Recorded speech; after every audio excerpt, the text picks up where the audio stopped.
I'm just hitting record. Me and Pat have been rambling for like 7-10 minutes before we get going on this, just because when you're old buddies, that's what happens. We're recording this attachment Point News Roundtable. We got some really cool news. Get to talk about the launch of Neon. How to be atomic. It's the 28th. I got to turn this one around quick. Try to get some people to sign up. How you doing, Pat? I'm doing well, Brett. I'm glad I put you on the spot, man. I like that. We're always moving, right? Yeah, exactly. And we were just laughing before this because I had a terrible personal line sales rep. Not terrible, I shouldn't say it that way. Just I'll call it classic, 70 to 110 leads called a day, like boiler room, kind of checking your numbers every Friday, checking numbers every month. And during all that, Pat and I connected 4 or 5 years ago now, which is crazy. But yeah, thanks for always encouraging me, keep putting myself out there, and thanks for always being an honest voice in the InsurTech community. How you doing, sir? I'm doing well, man, and I appreciate that. It's, leading into Be Atomic and working as a product manager at Neon, it is kind of crazy to come on here and talk to you about, a hard launch for a company that I'm a part of, just because truly my InsurTech journey, and I think Be Atomic's definitely on the indie tech side of things, but, for our friends in our group and maybe some of the people we chat with on a daily basis, it's an InsurTech for a lot of purposes, right? But yeah, dude, to think that an Americano in Newport Beach and just meeting up because it's like literally the hashtag, to have it full circle and kind of you in your podcast environment, doing your agency role, just doing a lot of actually different things inside of the space. And then for me to be a product manager talking about a hard launch, it's a pretty cool arc that, as you talk about insurance nerds and we talk about even,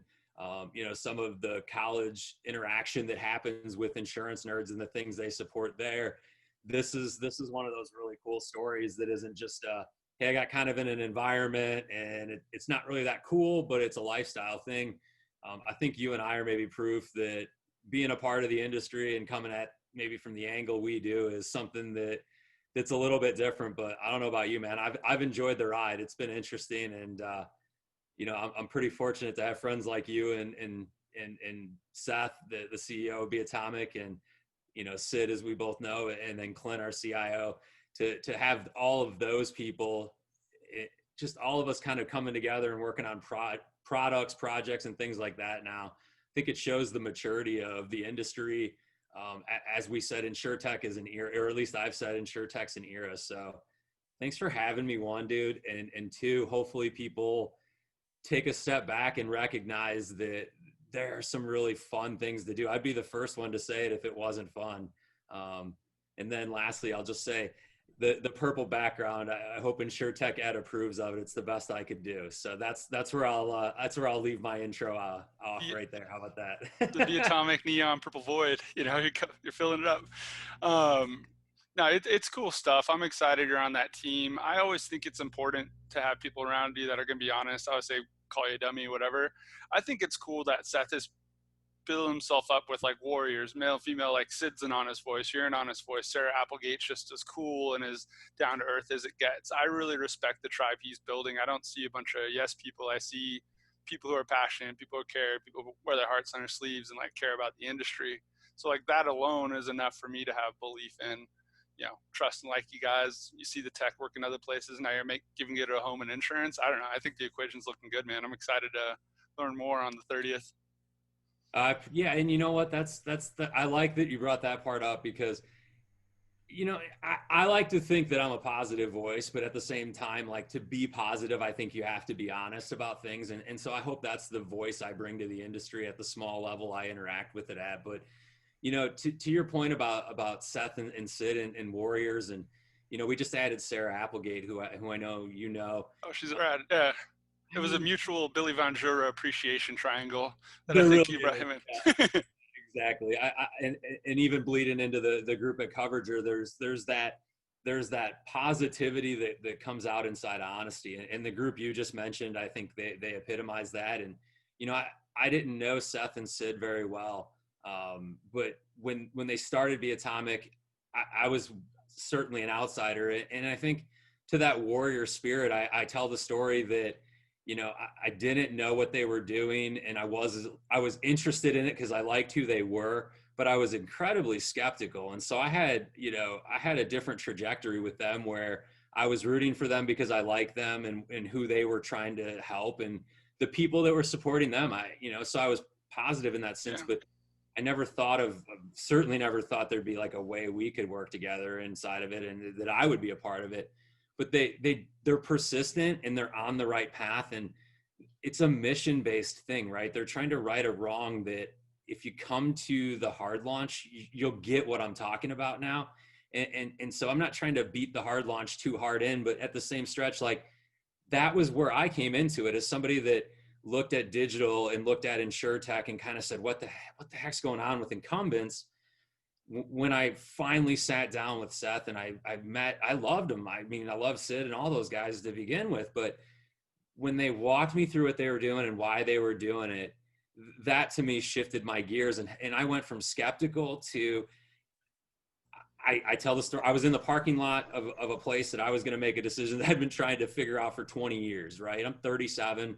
I have 11-year-olds. I've been married to my wife, Whitney, for 13 years.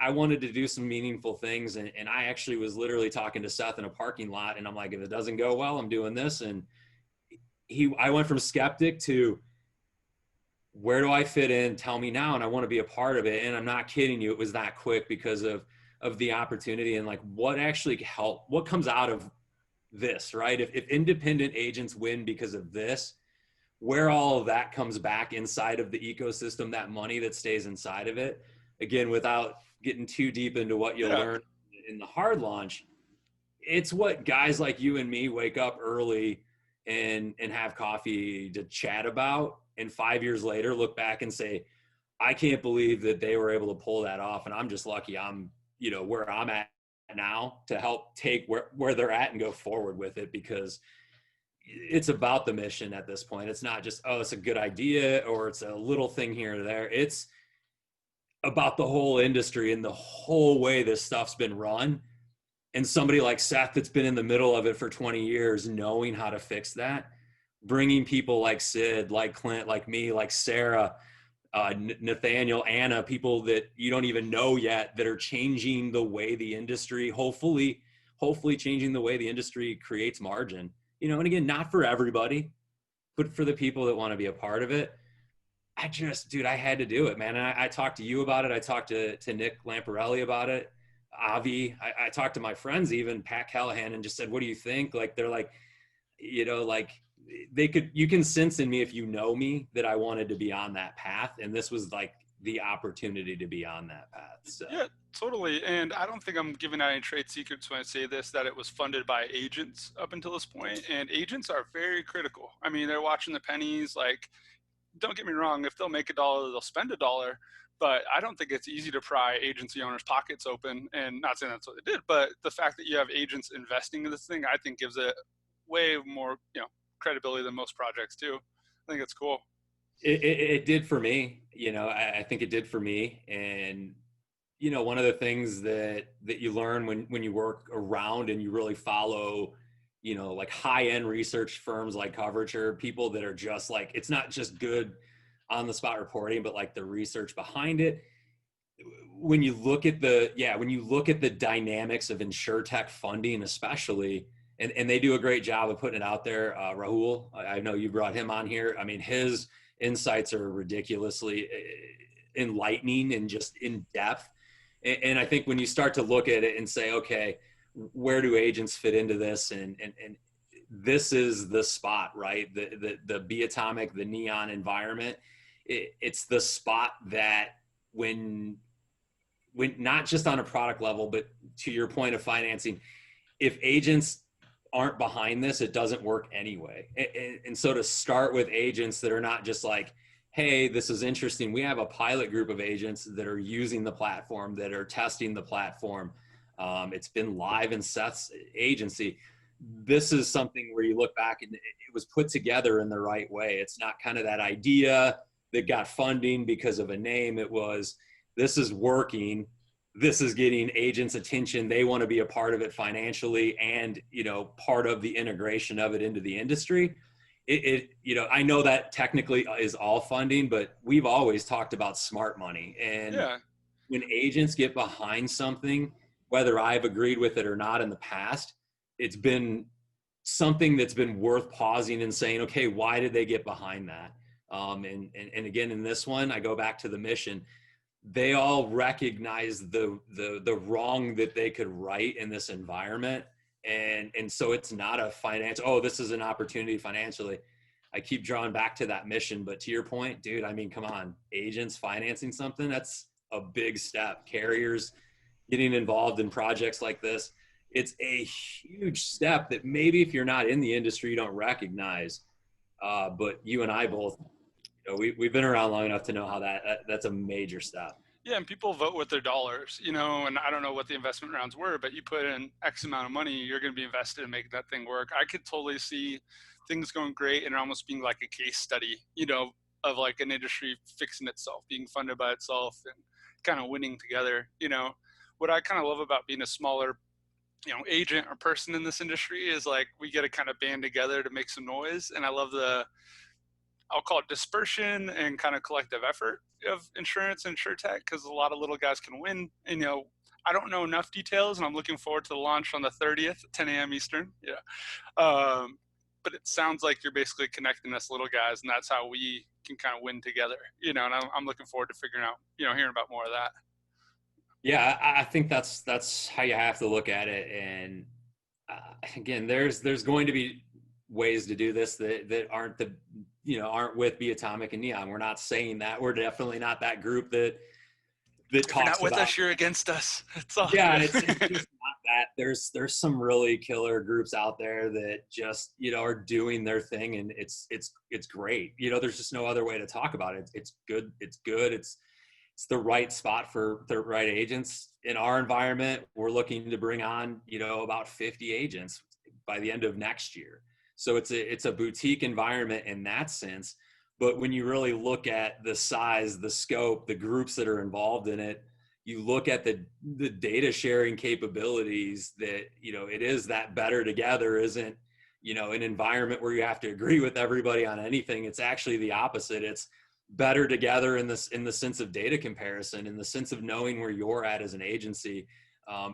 If you're an underwriter, you're in college and you're thinking you're going to become an underwriter, come to this and understand that there are groups that are saying, I want to connect directly with you so that the consumer, the customer understands where they're at, so that the agent themselves creates a better margin. And so that you as an underwriter, or you as a claim specialist, or you as whomever is at that carrier can do your job more efficiently.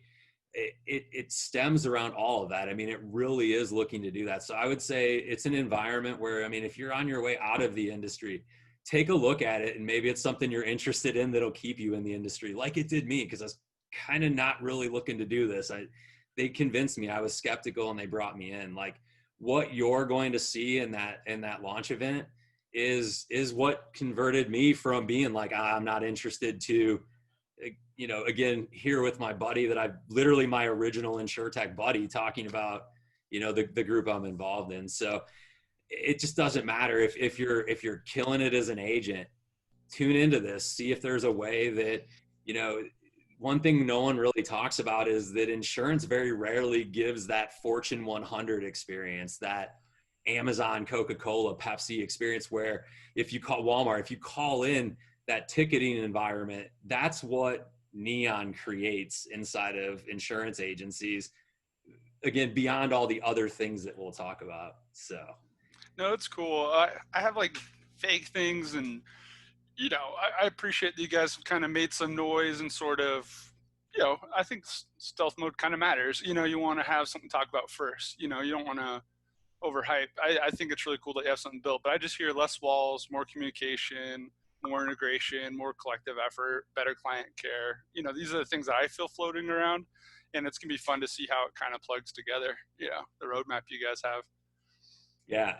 I think that there's so much innovation, that's going to come from this. I mean, we're built on Salesforce. So when it comes to really anything CRM, I mean, we're literally using the, stock ticker Say the CRM. king. Yeah. Yeah. So, I mean, when you think about that and the positioning it has for the future, when you look at some of the strengths that the captive insurance agencies like the state farms, those types of groups, a lot of that's data based, right? Their ability to aggregate that data and to interpret it and then to really redistribute it. And that just doesn't exist in the independent agent channel. And as you and I know that, if we can match that really, that ability to have an independent agent take care of you year in, year out, save you the time of shopping around. And if you do have to switch, all the things that come with being an independent agent, if you can take a lot of that data, competitiveness that comes with having data, with having aggregated comparative data, I do believe it's game changing. And if it's not, then okay, take a look at the hard launch and tell me if it's not a necessity. Neon might not be the perfect environment for it, but we all know that understanding the behaviors, we know that, it's not just about looking at a policy and making a transaction. It's about understanding what happens, whether it's the team, how they're working, what they're working on. Seth, hopefully he'll tell a story about how, you walk down the hallway and you say, hey, we need to grow. What do we need to do? And everybody's like, well, we need to hire some people. Neon's going to tell a different story. So again, I'm baiting the heck out of this thing. I want people to come and check it out. I want people to be critical. I mean, I am a product manager truly, and I want to see that feedback from people. So hopefully people show up, they go through it. The promise is that it'll definitely be something that you'll be happy that you jumped into. I can promise you that. Yeah, and as Pat's buddy for a number of years now, I can say too, he'd love the feedback, loves the honesty, like loves the full picture. Definitely digest it and wing it back around. Um, so I help Fineo, who's come to US from Canada. We're building a really cool integrated platform to meet multiple needs. But I was talking to a friend at Northwestern Mutual. He's like, oh yeah, we have something like that. Talking to Mass Mutual. Oh yeah, we have something like that. So you have these captive big big houses, and us independents, like you're saying, we're playing catch up. We're kind of finding tools to get a similar level of competitiveness. I didn't know about the level of data and kind of what they're working with on the captive side. It's pretty cool that you're leveling up us independents. And then also, I do think, and I've said this a bunch of times, but we're eventually going to be like what industry people think of as like marketing reps. We're going to be out there just talking about the coverages you need, helping them get in place, but we're not going to be paper pushing as much. This sounds like it's bringing that future forward, broadly and quickly too, which is really cool. I'm excited to check it out. That's awesome, man. I think and that's just part of the story. Anybody that really gets to know Seth and understands, his brain, it's pretty interesting. I'll say this, like building product roadmaps and building roadmaps just in general as a product manager, it can get tedious. I just don't get bored at Neon. When we project things out, when we talk about how today leads into tomorrow, leads into 5 years from now, and it's pretty cool, dude. I'll just finish with this. Like, this is a steel worker, right? It's a welder from Cleveland that was forced into agency life. It's just it's in the DNA of how he operates. The group that's there, I mean, we do have a little bit of a chip on our shoulder because of the way the industry is, how things have worked out for all of us in the industry, so to speak. So I just, I keep going back to my story because that's the only thing I can be truly upfront with or speak to. And I was skeptical and I went through it and like, I really understood it and wanted to be a part of it. And I've met with hundreds of people now at this point, it feels like, since I joined the company, and it might not always fit, but the thought is like, good for you, or thank you, even though it doesn't fit my environment. Like, this is a mission, and it's starting at Main Street, whether it's Coast, West Coast, Midwest, South, wherever you're at in the US, like, this is a Main Street initiative with, again, I think unicorn ambitions. So, come check it out. Just do that. Take a look at it. You'll walk away. At a minimum, it'll be one of those things that you'll be able to talk to the rest of the industry about moving forward. And, we are crazy. So we're comfortable if you walk away that way. We're comfortable with it because I think you got to be a little bit crazy to do what we're doing. And they always say, like, the surest way to fail is to try to please everybody. You find fit, grow together, build that team. And there's like 70,000 agents in the US. You don't need everybody, and you want everybody to succeed. but I definitely believe you guys will find the right people to succeed with you. So Wednesday, 10 a.m. Eastern. Today is Monday the 28th. I'm going to try to get this bad boy out quick. But Pat, man, I appreciate you breaking it down. I look forward to catching some more details shortly and following you guys on the adventure. Hey man, I appreciate you. Like I said, it's always fun at the end of these because you forget that I've just been talking to my buddy for 30 minutes plus here, and that's where it starts. Neon's about relationships. You and I are proof that relationships matter in the industry. And thanks for being a good friend. Thanks for being a good colleague, and honestly, thanks for being a mentor, man. I learned so much from you over the past 4 years, 5 years, and you and insurance nerds are great folks. I appreciate y'all. I'll say it's a push and pull. You've pushed me, pull each other forward. It's teamwork, man. Teamwork makes the dream work. We got this. All right, guys. We'll catch you soon. Thanks for coming on, Pat. Looking forward to the launch. Later. All right. Thanks, Brett.